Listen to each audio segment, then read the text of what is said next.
J'avoue que quand j'ai créé le CRSI quasiment jour pour jour, il y a 10 ans, nous étions moins nombreux. La décision que j'ai prise de créer ce qui est encore aujourd'hui le seul think tank français qui se consacre aux questions de sécurité, elle était prise par une urgence qui est venue des constats que j'ai fait comme avocat, mais également par mes différentes rencontres à droite et à gauche dans les milieux de la sécurité. Cette espèce d'urgence à constater de ce que les principales dangers, les principales menaces, les principaux risques pour notre pays ne venaient plus seulement d'actions ou de risques extérieurs, mais également de phénomènes liés à l'évolution et aux fractures françaises, et donc de phénomènes intérieurs. Assez curieusement, donc, tout ce qui concerne les réflexions sur ce qui se passe à l'extérieur du pays est largement pourvu, y compris en think tank, et je salue la présence dans la salle du président fondateur de l'Institut français des relations internationales, qui s'appelle Thierry de Montbrial, et qui, ayant pris une place importante sur le plan extérieur, ne me laissait par élimination que le champ de notre cher territoire national. On fusionnera plus tard, il faut qu'on négocie la fusion. Il va de soi que les risques pour la sécurité intérieure ne sont pas indissociables des aspects internationaux. Et la situation actuelle l'illustre plus que jamais avec les actions hybrides des Russes, avec l'ingérence algérienne, qui est un des sujets qui existe depuis longtemps, mais qui a éclos aux yeux du grand public depuis quelques semaines, avec l'impact du narcotrafic sur une France de plus en plus affaiblie, qui est un impact international parce que les mafias des trafiquants de drogue français viennent pour la plupart d'Afrique du Nord, et parce que les produits qu'ils importent viennent d'Amérique du Sud. C'est-à-dire qu'il y a là une mondialisation dont les effets pèsent au quotidien sur notre territoire national, ce qui va déterminer ma décision de créer le CRSI à l'époque. L'urgence de l'époque, et qu'il l'est toujours, mais sauf qu'elle n'est plus seule, c'est celle du terrorisme islamiste, qui est là encore la jonction entre des menaces extérieures et une situation extrêmement dégradée sur le territoire national. Nous avons consacré les premières années de nos travaux à des questions de sécurité au sens étroit, c'est-à-dire le terrorisme islamiste, les questions de police, les questions de justice, les questions d'immigration.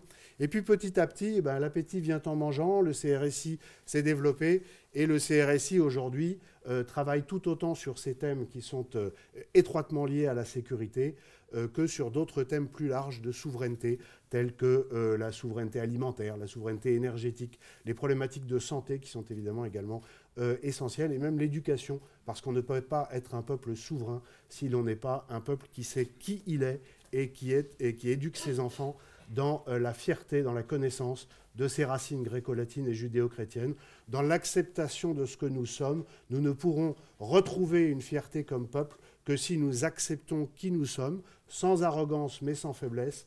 Et c'est ainsi que, je l'espère, nous pourrons reconstruire dans les années qui viennent un pays plus uni. Je l'ai toujours dit, pour construire un pays solide, il faut connaître ses racines et éduquer sa jeunesse, mais il faut avant tout restaurer, comment tu as dit Bruno, l'ordre, c'est ça. Et cette restauration de l'ordre, ce que j'appelle depuis des années le choc d'autorité qui est indispensable à notre pays, eh bien, aujourd'hui, enfin, depuis quelques mois, nous avons un ministre de l'Intérieur qui, sans faux semblant, sans donner l'impression de se lancer dans des calculs et des habiletés, se consacre ses jours et parfois ses nuits, cher Bruno, à tenter de rétablir dans une situation politique qui est extrêmement compliquée, parce que dans les institutions de la Ve République, vous savez que l'exécutif n'est pas grand-chose sans une assemblée qui soit au diapason. Eh bien, l'énorme défi de notre gouvernement par ces temps incertains nés d'une dissolution hasardeuse, c'est d'avoir des gens en charge des questions régaliennes qui font ce qu'ils peuvent avec la force de leurs convictions, avec la force de leurs paroles, avec la force du pouvoir réglementaire également, mais ses limites en même temps. Eh bien, c'est un vrai plaisir de voir Bruno Retailleau, cher Bruno, avoir incarné c'est tout ce dont notre pays a besoin pour rétablir ce fameux ordre. Alors nous allons en parler ce matin, mais je voudrais d'abord saluer vous tous qui êtes présents. Je voudrais saluer les autorités, le préfet de police Laurent Nunez, qui était assis sur ce fauteuil il y a quelques mois pour nous parler de la préparation des Jeux Olympiques, et que je voudrais saluer, cher Laurent, parce que les Jeux Olympiques ont été un succès absolument incontestable en termes de sécurité. Et on parle beaucoup des politiques et moins des très hauts fonctionnaires, mais je pense que ton engagement, d'abord comme secrétaire d'État à l'intérieur au moment des prémices du projet, et ensuite au poste de préfet de police, a joué un rôle absolument crucial dans la réussite mondiale, en mondiovision, que ces Jeux Olympiques et Paralympiques ont incarné pour notre pays. Je salue également le nouveau directeur général de la police nationale, M. Laugier, et puis le représentant du DGGN, qui a fini par être rattrapé par la grippe, un peu comme nous tous depuis quelques semaines, et peut-être comme certains d'entre vous, si j'en crois quelques toux suspects et néanmoins démasqués que j'entends dans cet amphithéâtre. Je voudrais saluer les membres du comité stratégique du CRSI. Tous n'ont pas pu être là pour des raisons d'agenda, mais il y en a un qui n'est pas là pour des raisons de contrainte, c'est Boilem Sansal. Et je voudrais que nous ayons tous une pensée, et vous pouvez l'applaudir.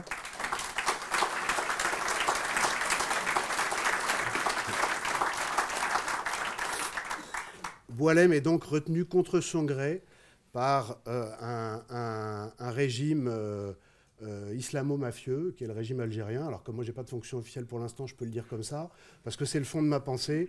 Mais même avec des périphrases, je pense que chacun sera à peu près d'accord, en tout cas dans cette salle. Ce qui nous renvoie au sujet de l'ingérence algérienne, mais sans doute, cher Bruno, nous en diras-tu un mot tout à l'heure. Je voudrais saluer aussi les adhérents du CRSI, y compris ceux qui ne sont pas encore à jour de leur cotisation 2025, mais qui vont très vite le devenir, parce que n'oubliez pas que sans vos cotisations, nous ne pouvons pas organiser des événements aussi importants et intéressants, je l'espère pour vous, que celui de ce matin. Remercier nos donateurs qui sont précieux.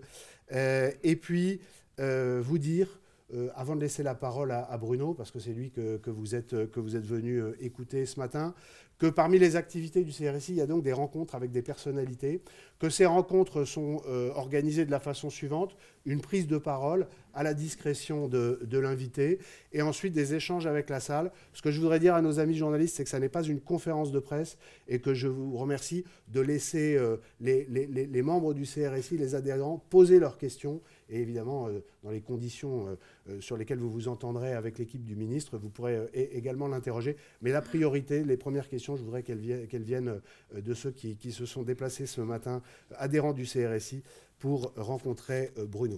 Un dernier mot pour vous dire que Bruno et moi, nous nous connaissons depuis... nous nous étions déjà rencontrés avant, mais on s'est vraiment rencontrés en 2019. Tu avais eu la gentillesse de m'inviter à une journée de travail des sénateurs LR, au cours desquels nous nous sommes dit les choses franchement, comme on dit dans les milieux diplomatiques. Ça a un petit peu frotté chez les sénateurs qui étaient les moins au fait des questions régaliennes, mais je crois que c'était une journée dont j'ai un très bon souvenir. Nous nous sommes revenus régulièrement, ici et là, et dans différents cadres formels et informels, toujours avec grand plaisir. Et je voudrais juste dire que, j'ai dit tout à l'heure le plaisir que j'avais quelqu'un dont vous avez compris que nous ne sommes pas idéologiquement très éloignés, qui soit un des rares hommes politiques qui incarne la synthèse d'une très grande force de travail, d'une simplicité rare et d'une sincérité qui est une boussole et qui, là encore, est trop rare en politique. Cher Bruno, c'est un immense plaisir de t'accueillir. Monsieur le ministre, le CRSI a grand plaisir à vous écouter. Vous avez la parole.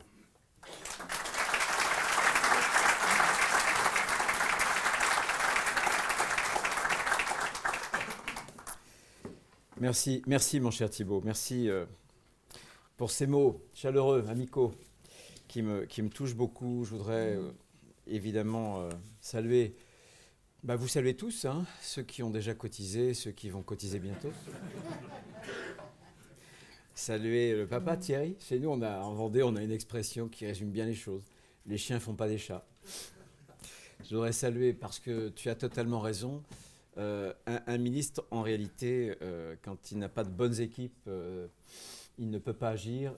Et je me targue vraiment au ministère de l'Intérieur d'avoir une qualité d'hommes et de femmes qui sont absolument exceptionnels par leur professionnalisme, mais surtout par leur engagement. Et vous me permettrez précisément de ne pas tous les citer, mais de saluer tout particulièrement ce matin Laurent Nunez, qui est le préfet de police de Paris, bien sûr. Louis Logier, qui est le nouveau directeur général de la police nationale. Monsieur le directeur général, merci. Général Hubert Bonneau n'a pas pu être là, mais merci d'être présent et de le représenter, mon général. Donc, Hubert Bonneau est directeur général de la gendarmerie nationale. Je veux saluer aussi les parlementaires, sénateurs et députés qui sont présents. Et j'ai quelques visages aussi qui me sont très familiers que je veux saluer. Je suis très heureux d'être ici pour me livrer à cet exercice et je vais essayer de le faire en toute sincérité. Et merci à Thibault de m'avoir invité. Thibault vient de vous le dire, on n'est pas en terrain inconnu puisque nous nous connaissons depuis quelques années et je peux dire même que nous nous reconnaissons. Nous nous reconnaissons puisque nous avons, je pense, des convictions qui sont des convictions communes, des combats qui sont aussi des combats communs. Thibault est un expert, c'est un sachant. Ce que j'apprécie, c'est bien sûr ses qualités intellectuelles, professionnelles, praticien du droit. Avec des très beaux combats, notamment lorsqu'il défend nos policiers, nos forces de l'ordre, sécurité intérieure. Mais c'est un combattant et j'ai découvert aussi d'ailleurs qu'on partage, lui comme moi, ce petit passé qui a fait de nous des officiers de réserve. Toi comme parachutiste, moi comme cavalier. Donc quand on veut être combattant, les cavaliers sont en général adeptes de la guerre de mouvement, n'est-ce pas ? Je pense que c'est important aussi dans le combat politique. Ça fait entre nous un point commun supplémentaire. Mais surtout, vous le savez, j'ai toujours été attaché, je pense que d'ailleurs ma famille politique ne l'a pas suffisamment été, attaché au combat des idées. Et avec le centre, c'est précisément ce que fait Thibault. Le combat des idées, je crois que plus que jamais, nous sommes dans un moment gramscien. Les idées, ça compte. Il ne suffit pas, bien sûr qu'on peut vouloir remettre de l'ordre dans la rue, de l'ordre aux frontières, de l'ordre dans les comptes. Mais aussi, il faut remettre de l'ordre dans les esprits.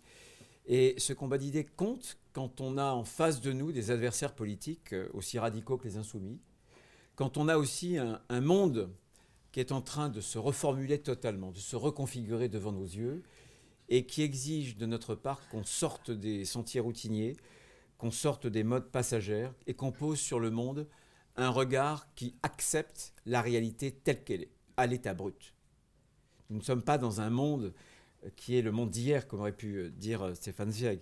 Nous sommes dans un monde qui change radicalement. Il suffit d'avoir écouté une partie seulement du discours d'investiture du 47e président des États-Unis pour s'en rendre compte. Mais il suffit aussi simplement de lire la presse, les journaux, d'écouter, de constater que tout change et que si nous-mêmes, si en France, nous ne quittons pas nos vieilles habitudes, si on se contente encore et toujours de l'eau tiède, des demi-mesures, des habiletés qui sont souvent l'apanage des semi-habiles, comme disait Peggy, on n'y arrivera pas. On sera totalement déclassé. Je crois, c'est une conviction. Faut que je revienne à mon discours d'ailleurs. Mais c'est une conviction que j'ai acquise en quelques mois. Vraiment, lorsque on se réaligne entre le fort intérieur, c'est-à-dire ce qui est de l'ordre de la conviction, les paroles qui sortent de vos lèvres et les actes que vous essayez après de produire, je pense que le peuple, nos compatriotes, nos concitoyens le sentent très bien et adhèrent très vite. Et je peux vous assurer, et j'en suis maintenant persuadé, qu'il faut sans doute peu de temps, et d'autres pays comme la France l'ont déjà prouvé, pour que de bonnes décisions politiques puissent redresser un pays, puissent remettre un pays sur le bon chemin. Vraiment. Plein de pays l'ont prouvé. Dans les années 90, la Suède, le Canada, etc. Je ne vais pas vous faire une énumération, mais je suis porteur de cette espérance quand même, et d'une espérance que j'ai trempée dans la réalité. C'est ce qui me paraît important. Alors, Thibault m'a demandé de me livrer un exercice, d'essayer de décrire là où je suis, ce que je fais. ce que je veux faire. Il y aura un petit temps d'échange. J'ai un timing qui est un petit peu serré. Mais je voudrais peut-être vous faire très rapidement, dans un premier temps, un état des lieux. Et ensuite, peut-être terminer sur mon état d'esprit.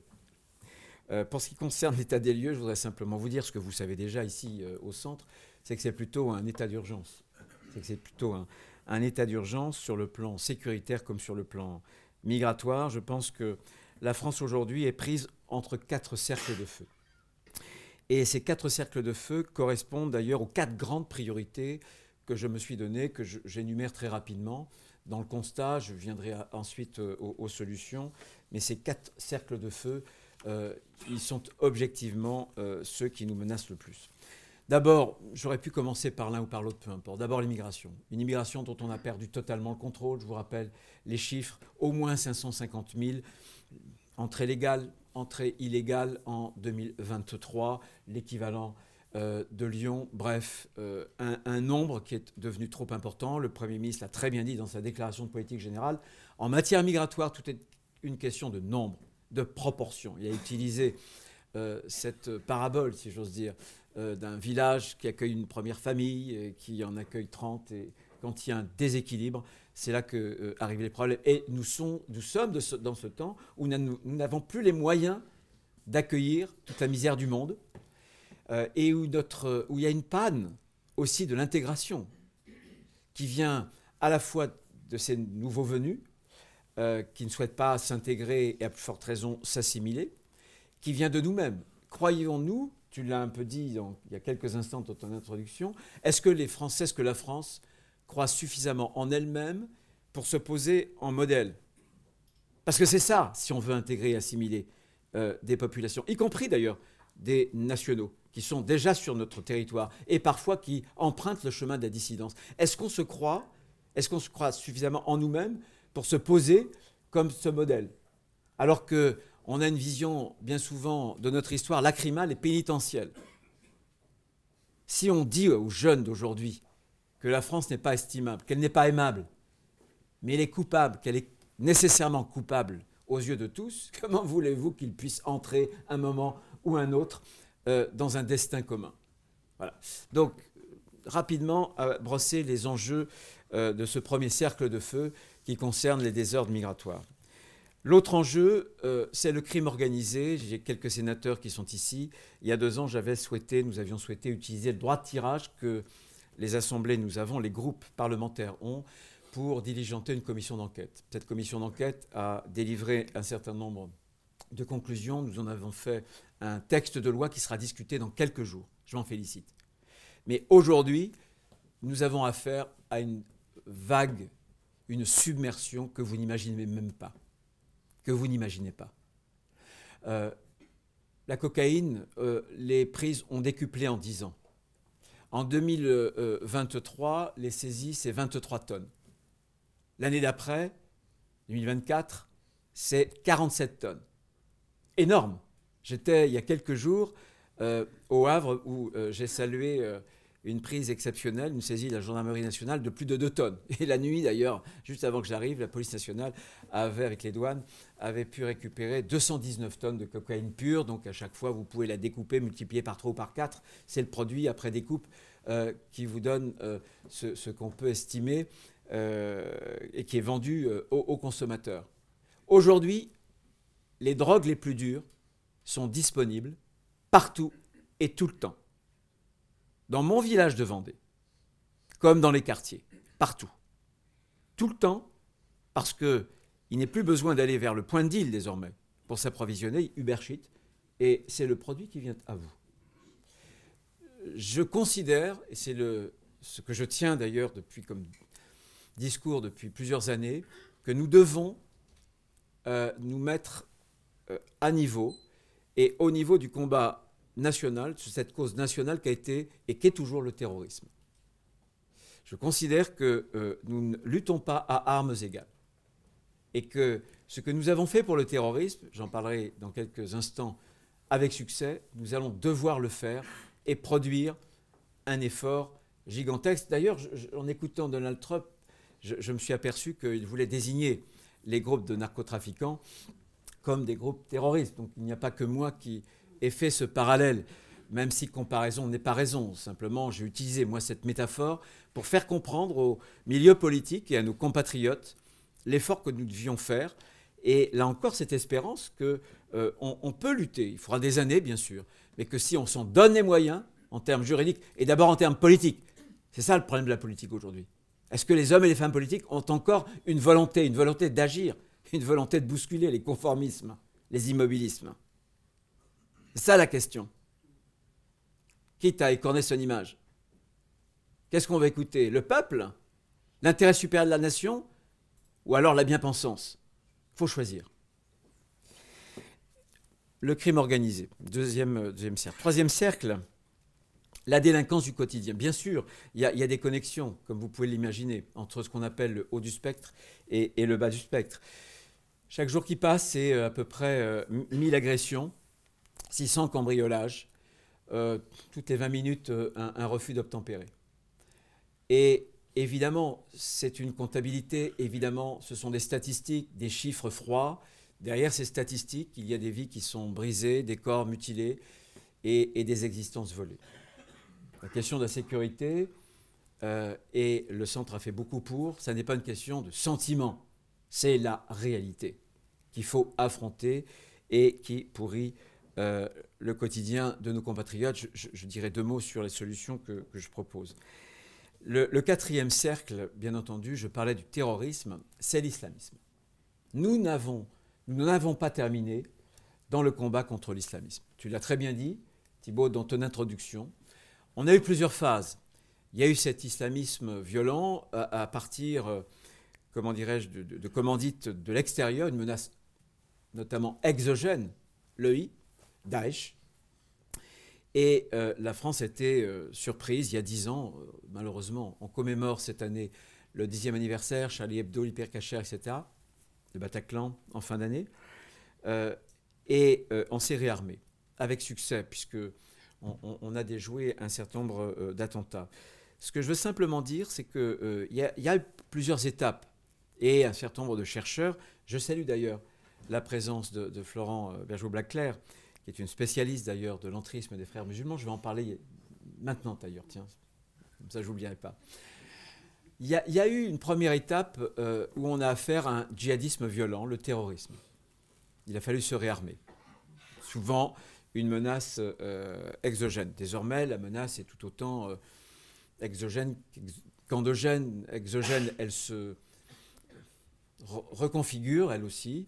Le Khorasan, la Corne de l'Afrique, l'Afrique subsahélienne, etc. Elle est toujours là, mais elle pèse sans doute un peu moins pour le moment, je touche du bois. Mais il y a la menace endogène des jeunes, de plus en plus jeunes, à partir notamment des réseaux sociaux. Simplement, il y a eu ce djihadisme violent. Ensuite, il y a eu le séparatisme. Il y a eu le fameux discours des Mureaux du président de la République, une loi CRPR contre le séparatisme, cette idée séparatisme qui voudrait séparer la communauté des croyants, des musulmans, de la communauté nationale. Je pense que le troisième stade auquel on a à faire face, que Florence, vous avez étudié, c'est l'entrisme. Ce n'est pas un séparatisme en réalité. Parce que c'est une matrice politique, des frères musulmans notamment, qui ont un discours parfaitement lisse, qui savent parfaitement s'adapter, parfaitement jouer avec notre droit, avec nos institutions et avec un certain nombre de nos valeurs, la liberté qu'ils retournent d'ailleurs contre nous, mais qui ont un agenda de très long terme.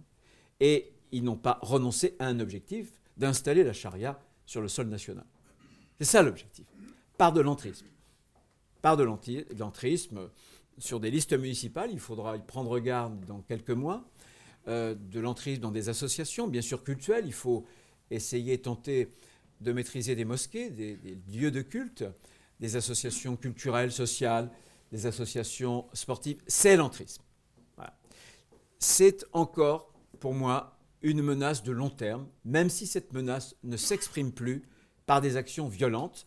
Hugo Micheron avait très bien indiqué dans la 60aine d'interviews qu'il avait fait de terroristes qui étaient dans les prisons, qu'eux-mêmes avaient fait ce constat que l'action violente n'avait pas de débouché et qu'il fallait passer désormais à une autre stratégie, qui a toujours été d'ailleurs l'entrisme. Les frères de musulmans, ça fait depuis très longtemps qu'ils ont conçu cette matrice à la fois politique et bien entendu ce mode d'action social. Face à ces 4 cercles, ce que je veux dire, c'est qu'ils ne brûlent pas indépendamment. Ils ne brûlent pas indépendamment. Leurs embrasements, je le crois fondamentalement, se rejoignent. Et je pense que leurs braises aussi se rejoignent. Que leurs braises, parfois même, se confondent. Je m'explique. Le narcotrafic nourrit la délinquance du quotidien. Traditionnellement, nous, on sépare voilà, le haut du spectre, le bas du spectre, mais on sait parfaitement que la petite délinquance est aussi alimentée par le haut du spectre. Donc le narcotrafic nourrit la délinquance du quotidien. Une partie d'ailleurs des refus d'obtempérer, qui menacent souvent nos forces de l'ordre physiquement, d'ailleurs policiers et gendarmes, ça peut être souvent des cas graves où leur intégrité physique est parfaitement menacée, mais on sait très bien que voilà, il y a ce lien. Donc il y a un lien, quand je parle de confusion, entre narcotrafic et délinquance du quotidien. Il y a un lien, bien sûr, entre la délinquance du quotidien et le désordre migratoire. Je me souviens que mon prédécesseur, Gérald Darmanin, quand il avait fait ce rapprochement statistique entre la population carcérale et la proportion d'étrangers, mais des statistiques, vous en voulez, en voilà. J'en ai par dizaines. Ce lien, il est établi. Ce n'est pas une question d'ordre idéologique. Voilà, c'est un constat. Donc vous voyez bien que là encore, ces cercles se rejoignent. Et même chose, les désordres migratoires engendrent aussi, renforcent la menace islamiste. Pourquoi ? Parce que malheureusement en France, par rapport à d'autres pays européens, nous avons l'immigration la plus géographiquement concentrée, notamment africaine, maghrébine et d'une ère arabo-musulmane qui depuis des années, malheureusement, est travaillée par un islamisme de plus en plus radical et politique. L'islamisme radical d'ailleurs étant une redondance. Mais il faut bien voir que ces choses-là sont à nouveau qui sont liées. Ces 4 cercles, pour moi, forment un tout. Pour être plus clair en matière de pédagogie, j'ai souhaité les séparer, les aborder successivement. C'est ce que je vais faire en matière de solutions. Mais il faut bien savoir que tout se rejoint et qu'il y a une interpénétration. Alors, maintenant, dès le mois de septembre, au moment où j'arrive et la passation de pouvoir, le 23 septembre à Beauvau, très vite, j'ai voulu m'attaquer à chacun de ces mots. Très rapidement, sur l'immigration, j'ai posé un diagnostic. Et là encore, je pense que la vie politique, on ne peut pas s'agiter dans des solutions si on n'a pas une réflexion et si on n'a pas une approche globale. Je crois qu'il y a même 2 conditions si on veut avoir des résultats que tout homme et femme politique devraient avoir dans leur posture, en tout cas dans leur approche. Première chose, c'est de traiter les causes, c'est-à-dire la globalité. Traiter d'abord les causes, pas seulement les effets.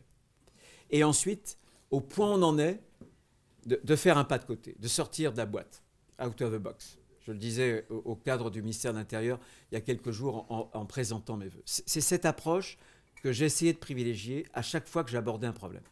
Qu'est-ce que ça donne sur l'immigration ? Je pense que l'approche globale, les causes, c'est d'essayer de donner 3 réponses. Une réponse de l'avant, internationale, une réponse européenne. Je recevais hier Magnus Brunner à Beauvau, qui est le nouveau commissaire européen chargé de la question migratoire. Et puis, il y a la question française. Qu'est-ce qu'on fait, nous, en termes de pouvoir réglementaire, en termes de pouvoir législatif ? Sachant qu'on a une arithmétique à l'Assemblée nationale qui est désespérante, puisque nous n'avons pas de majorité. J'aurais rêvé appartenir à un gouvernement avec une majorité parlementaire, que les gouvernements d'ailleurs, pourquoi les gouvernements précédents, lorsqu'ils avaient cet outil-là, ne l'ont pas utilisé ? C'est la vraie question.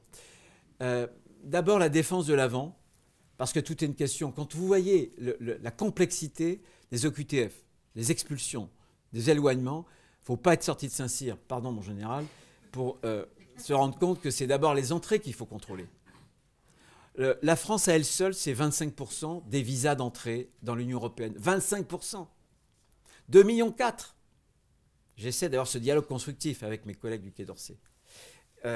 Et par ailleurs l'Allemagne, deuxième pays, 1,5 million. Alors, c'est vrai qu'on a des liens historiques.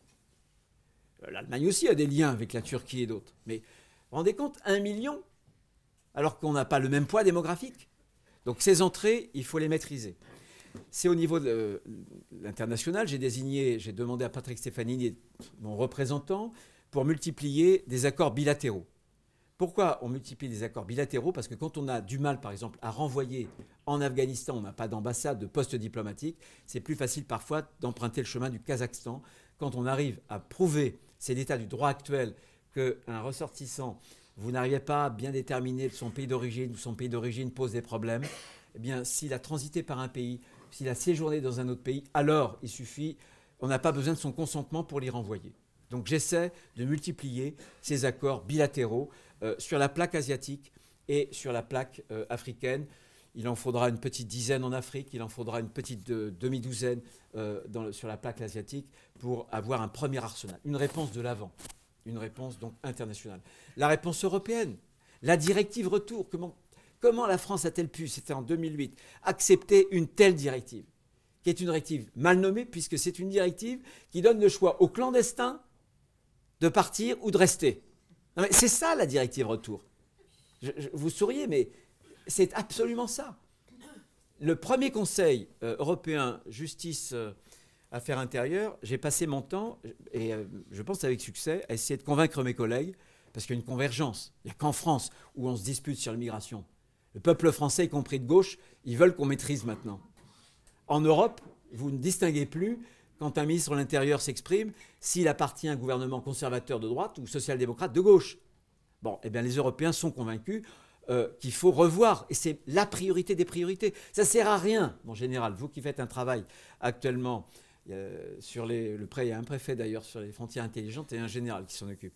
Sur les frontières, ça ne sert à rien de garder les frontières si on n'a pas l'outil qui nous permet d'expulser, de renvoyer et voilà, si on a la directive retour, cette directive retour, la présidence polonaise me l'a assuré, dans les 6 prochains mois, elle devrait être révisée.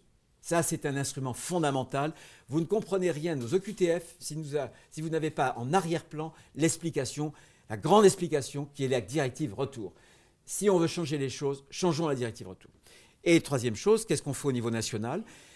C'est les directives, la circulaire, les circulaires, une première que j'ai adressée au préfet, le rappelant que c'est eux qui ont la manette, et une autre circulaire que je m'apprête à leur faire parvenir, qui succédera à la circulaire Valls sur l'admission exceptionnelle, sur les régularisations. Voilà. Et il faudrait bien sûr, malgré qu'on est dans une situation parlementaire compliquée, il nous faudrait se doter d'une demi-douzaine de mesures législatives. Je pense au délit de séjour irrégulier, parce que ça donnera des pouvoirs d'investigation à nos forces de sécurité. La durée de rétention, vous vous souvenez, la jeune Philippine dans l'ECRA, dans les centres de rétention, etc. etc. On aurait besoin, et j'espère qu'ils seront portés par des sénateurs, par des députés, que via le Parlement, nous aurons des PPL qui seront réduites dans leur objet, mais dont nous avons besoin, et un impérieux même besoin. Sur le narcotrafic, je vais le faire très rapidement parce que je vois que le temps passe. Sur le narcotrafic, là aussi, on va faire ce qu'on a fait pour le terrorisme. Et avec succès. On a ce texte-là, l'idée, je vois Béatrice Brugère, il y a d'autres peut-être magistrats, l'idée, puisqu'on a créé le PNAT, et Dieu sait s'il y a eu des résistances dans le monde de la magistrature à l'époque où il y a eu un parquet dédié, eh bien, ce qu'on a fait pour le PNAT, pour le terroriste, il faut le faire aussi en créant un parquet national anti-criminalité organisée. C'est l'objet du texte qui va arriver, un texte qui va comporter des mesures très importantes sur la corruption, sur le blanchiment, sur les techniques spéciales. On ne joue pas à armes égales. On a besoin de techniques spéciales. Il ne faut pas que des avocats, mais de narcotrafiquants puissent avoir accès à ces techniques, à des noms. On a besoin d'informateurs. J'ai besoin que mes policiers, que nos policiers soient protégés, ce qu'on appelle les traitants. Donc il y a tout cet arsenal qu'on va revoir. Et ce texte-là sera voté sans doute avant 2 ou 3 mois. Et il va nous remettre à jour. C'est fondamental, en s'attaquant là encore, à la globalité du problème. À la globalité, y compris, puisque je considère que c'est une menace quasiment désormais existentielle. Non seulement c'est le narcotrafic, la cause racine de grandes violences, d'une hyper-violence, où les jeunes qui sont embringués sont de plus en plus jeunes, où ceux qui toussent sont de plus en plus jeunes et ceux qui sont tués sont de plus en plus jeunes, recrutés comme des Kleenex sur les réseaux sociaux pour qu'on puisse les faire aller ici ou là, pour qu'ils puissent éliminer des êtres humains. Donc ça, c'est inacceptable. Donc c'est une menace aussi pour nos institutions, notre démocratie, avec la corruption. Avec la corruption avance dans tous les milieux, Donc on doit là encore avoir des dispositifs que nous allons prendre. Ça, c'est un point. Et en termes, là encore, d'ordre public, on réfléchit à faire en sorte qu'au niveau d'un certain nombre de quartiers, on essaie de supprimer les points de deal, mais pas seulement. Le problème est beaucoup plus fondamental. Tant qu'on ne judiciarise pas, tant qu'on ne va pas chercher dans la profondeur, tant qu'il n'y a pas ce continuum de sécurité, alors là, avec la justice, c'est impossible d'avoir des résultats durables. Donc il faut que, par exemple, dans la police nationale, on redresse une filière d'investigation qui est très fragilisée. Donc là encore, il y a une approche globale à avoir si on veut avoir des résultats. Mais ces résultats, on ne les aura pas demain, dans 1 an, dans 2 ans, mais nous les aurons. Comme nous les avons eus, je vous en parlerai dans quelques instants, sur le terrorisme. Nous les aurons, ces résultats. Un mot très vite, sur la délinquance du quotidien. J'avais réuni les préfets, les directeurs départementaux, interdépartementaux de la police nationale, les patrons des groupements de gendarmerie dans l'Amphifoch, à l'école de guerre. Je tenais au symbole. C'était il y a quelques mois. Et je leur ai dit, Paris ne sait pas tout. Moi, je suis un provincial. On va renverser la table. Et on va procéder totalement différemment. Vous allez, avant le 15 janvier, c'est déjà passé, j'ai reçu, c'est vous qui allez, préfet, policier, gendarme, département par département, vous allez me faire un plan de bataille. Ce plan de bataille, vous le ferez en fonction d'une géographie, des auteurs, d'une délinquance, des points chauds, etc., etc. Attention aux délinquants d'habitude. Mais ce n'est pas Paris qui va définir. Et qu'il y ait un plan différent pour la Seine-Saint-Denis, pour l'Isère, pour la Vendée, ça ne me choque pas parce qu'on a des réalités qui sont profondément différentes. Et je leur ai dit, ce n'est pas un échange, vous vous souvenez, pénicamment contre pétrole, comme il y a une trentaine d'années. C'est un échange, vous aurez plus de liberté, mais ce que je souhaite, c'est d'avoir plus de résultats. Parce que c'est sur le terrain qu'on connaît les choses. Et je me rends compte, plus j'avance, que si on veut lutter efficacement contre la délinquance du quotidien, il faut s'en remettre à ceux et celles qui connaissent bien le terrain. Parce que c'est comme cela qu'on aura ces résultats. Sur l'islamisme, rapidement, pour ne pas prendre trop de temps, je disais qu'on avait bien entendu une menace. La preuve, c'est que la menace, elle s'est exercée en 2024. 9 attentats qui ont été déjoués. 3 visaient spécifiquement, monsieur le préfet de police, les Jeux Olympiques. 9. L'année d'avant, c'était 6. L'année d'avant, ça devait être 4. L'année d'avant, c'était 3. Donc vous voyez que déjouer 9 attentats, ça n'est pas rien. Et surtout, 9 attentats, on n'en a jamais déjoué autant, sans mort. Je ne suis pas en train de dire que demain, le terrorisme islamiste ne peut pas encore frapper. Bien sûr qu'il y a encore cette menace. Je parlais de la menace exogène qui est en train de se reconfigurer sans doute, et d'une menace endogène qui est toujours bien là. Bien. Avec les attaques armes blanches, mais avec ce qu'on a pu voir, que ce soit aux États-Unis, l'Allemagne, c'était un peu différent. Donc la menace, encore une fois, elle est là. Mais ça veut dire que, grâce à ce que nous avons fait il y a une dizaine d'années, on a été enfin capable de réarmer la France. L'État régalien, qui n'a cessé de se réduire. L'État régalien, là, en discussion budgétaire, c'est moins de 5% du PIB. Les prestations sociales, etc., c'est une trentaine de pourcents. Vous ajoutez les dépenses de santé, c'est 12%. Vous vous rendez compte le déséquilibre ? Qu'est-ce qui fonde l'État ? Qu'est-ce qui fonde la raison d'être d'un État ? C'est la protection, c'est la sécurité. Or, cette sécurité, l'État régalien pèse rien. Et on voudrait en plus vous faire maigrir à nouveau. Pour moi, c'est compliqué. Ah oui, donc voilà, c'est un petit message subliminal que j'envoie ici ou là. Je vous l'ai dit, je pense que j'ai distingué les 3 étapes, le terrorisme qui est encore là, entrisme qui est toujours là, et on a eu des succès, les expulsions de l'imam Iqouassen, des dissolutions, etc. Je n'y reviens pas.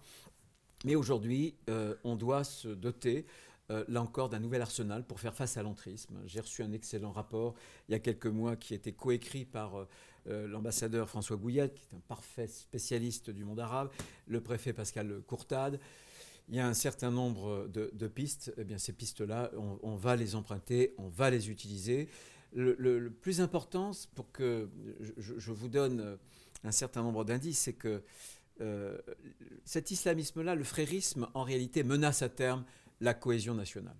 Et on doit pouvoir emprunter, notamment sur des techniques de renseignement, notamment en matière de police administrative, des moyens pour faire face à ce que je considère être une menace contre les intérêts fondamentaux de la nation.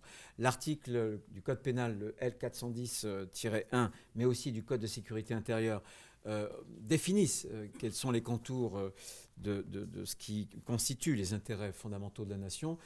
La cohésion, par exemple, nationale n'y figure pas. Bon, ce sont des réflexions d'ordre juridique, mais pas seulement. Je pense qu'il faut qu'on approfondisse avec des intellectuels, des universitaires, la menace. Il faut qu'on la fasse connaître à nos fonctionnaires, à nos préfets, mais plus généralement aux Français.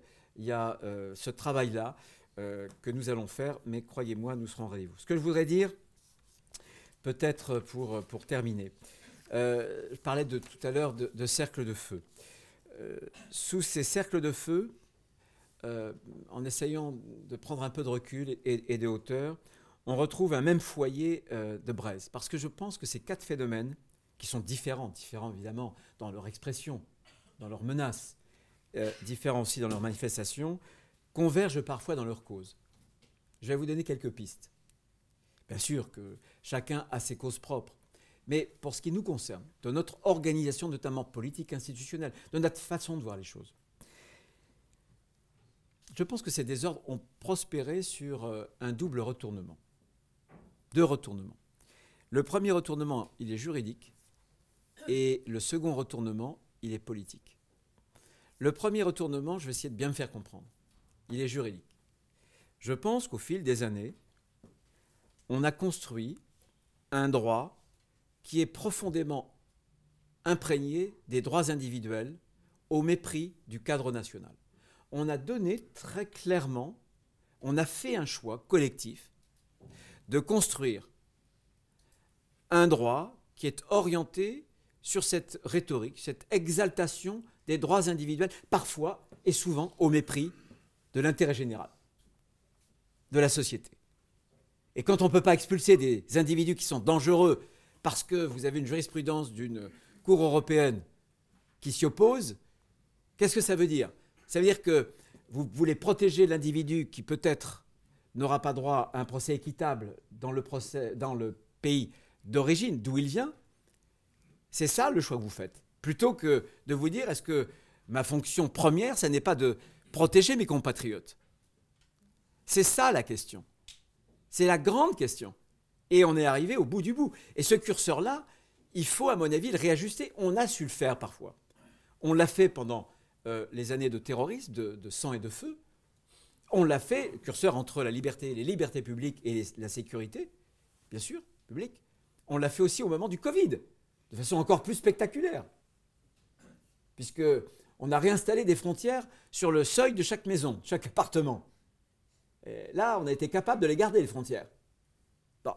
Donc, premier retournement, il est d'ordre juridique.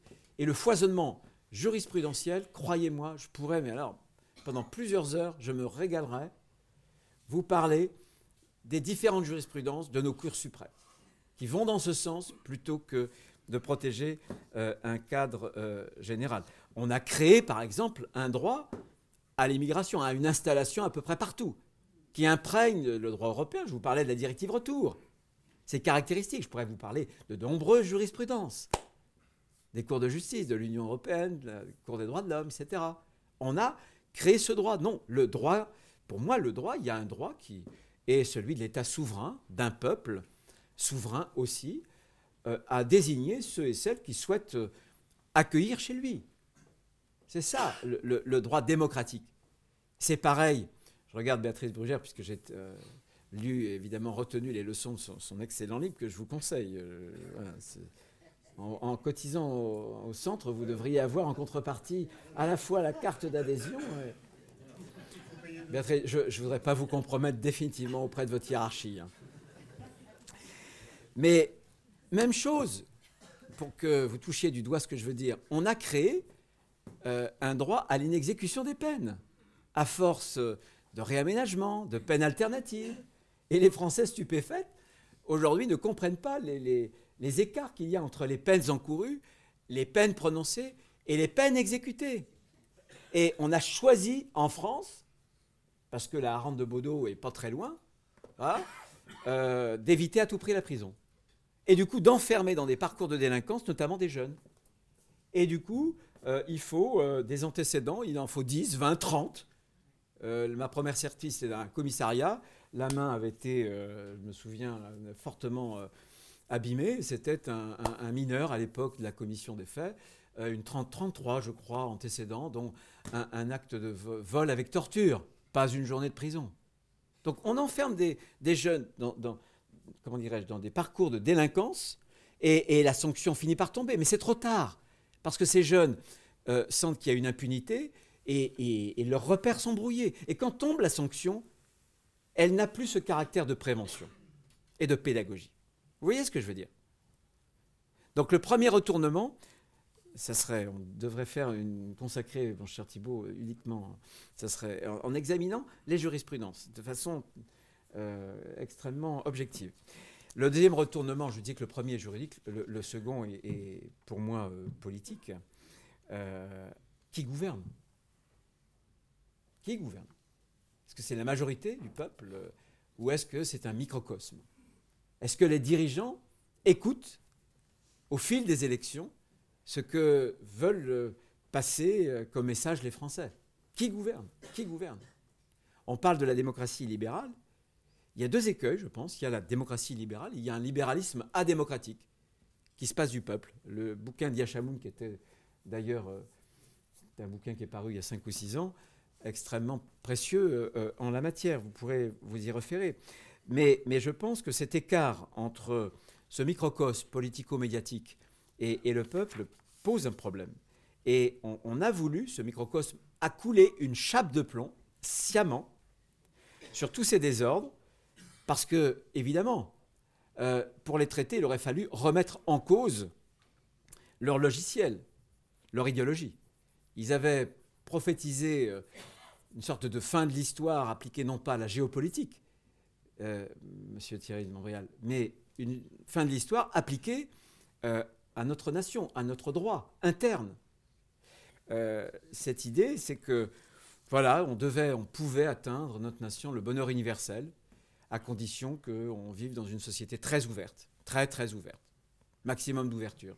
La générosité. Ça, c'est sûr. En général, ces gens-là, qui ont, comme dirait un Anglais, ces croyances de luxe, et ces croyances de luxe, en général, ils habitent les beaux quartiers. En général, ils ont de l'argent pour mettre les enfants dans les bonnes écoles. Pas de problème. Hein. Ces désordres, je vais vous dire, ils touchent les Français les plus modestes. Ce sont les Français les plus modestes. L'action du ministère de l'Intérieur, je pense, est une action d'ordre social, en ce qu'elle répond, je pense, à des Français, à ce qu'on appelle les classes moyennes et populaires. Je le crois vraiment. Donc tout est ouvert et tout est permis. Tout est ouvert et tout est permis. Voilà. Vieille lignée, 68 ardes. Et je pense que cette chape de plomb nous a fait perdre un temps précieux. Mais ce qui me rassure, c'est que les Français, de droite et de gauche, très majoritairement, à 70%, sont d'accord avec ce que je suis en train de vous dire. Et ils veulent des solutions d'autorité et de fermeté. Ça, c'est la bonne découverte, pas vraiment pour ceux qui suivent les analyses d'opinion, mais c'est ce qui permet, même quand on n'a pas, provisoirement en tout cas, j'espère, de majorité à l'Assemblée nationale, c'est ce qui donne une force. Et je parlais tout à l'heure d'état des lieux, je vais être beaucoup plus court sur mon état d'esprit. J'essaie, vous savez que je suis attaché à mes racines vendéennes. Il y a Clémenceau, il y a Jean Delattre. Clémenceau, vous le savez, il a été ministre de l'Intérieur. Il a vu cette phrase intéressante quand même. Un jour, il avait dit, au soir de sa vie, au crépuscule de sa vie, il avait dit, c'est au caractère vendéen que je dois le meilleur de mes qualités. Mais Jean Delattre est intéressant aussi, ils sont nés dans le même village.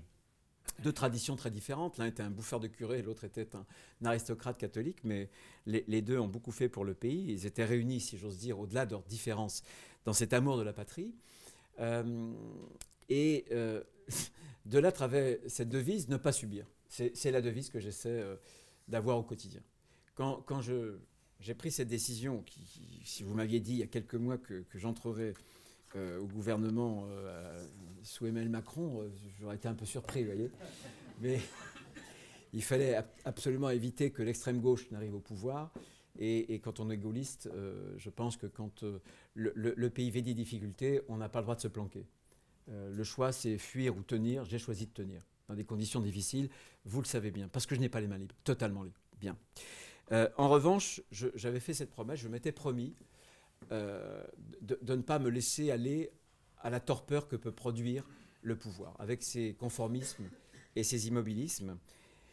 Les conformismes, j'ai voulu les affronter en parlant vrai, et les immobilismes, j'ai aussi voulu les bousculer en agissant vite. Parler vrai, c'est fondamental dans le domaine politique, parce que Hannah Arendt l'avait très bien dit, en politique, les mots justes sont déjà de l'action. Faut-il qu'il y ait cet alignement entre la sincérité des convictions et les mots que vous prononcez? Et alors les mots peuvent agir. J'y crois énormément. J'y crois énormément. Donc parler vrai, et quand on parle vrai, j'ai cette liberté, je l'utilise, quitte à choquer, quitte à parfois créer des polémiques, c'est parfait, ça me sert, ça permet d'expliquer ce que je souhaite faire aux Français. Et ils me soutiennent. Quand on parle vrai, on est soutenu, on est compris et on est suivi. Et agir vite, tout simplement parce que j'ai une conscience aiguë de ne pas avoir de temps. Donc il faut ouvrir plusieurs chantiers à la fois, qui d'ailleurs ont des interconnexions, comme je vous le disais. C'est donc ce que j'ai fait. J'ai choisi d'agir vite pour essayer, en un minimum de temps, déjà d'envoyer des signaux aux Français pour qu'ils ne se désespèrent pas de la politique. Pour leur dire que la politique n'est pas réduite à l'impuissance, pour peu qu'il y ait une volonté, une vraie volonté. Et que finalement, pour ce qui concerne ma famille politique, la droite au pouvoir peut ne pas abdiquer ses convictions, qu'elle peut au contraire les appliquer. Et je pense qu'à ces conditions-là, on peut redresser le pays, on peut faire reprendre goût de la politique aux Français, vieille nation, qui a sans doute de tous les pays d'Europe la plus ancienne conscience de ce qu'elle est, d'elle-même. Et c'est ce que j'essaie de faire avec tant de difficultés, avec tant de limites, évidemment, dans le quotidien. Voilà, je n'ai pas le temps. Malheureusement, j'en ai trop pris pour vous. Pardon, mon cher Thibault. Merci de m'avoir écouté attentivement.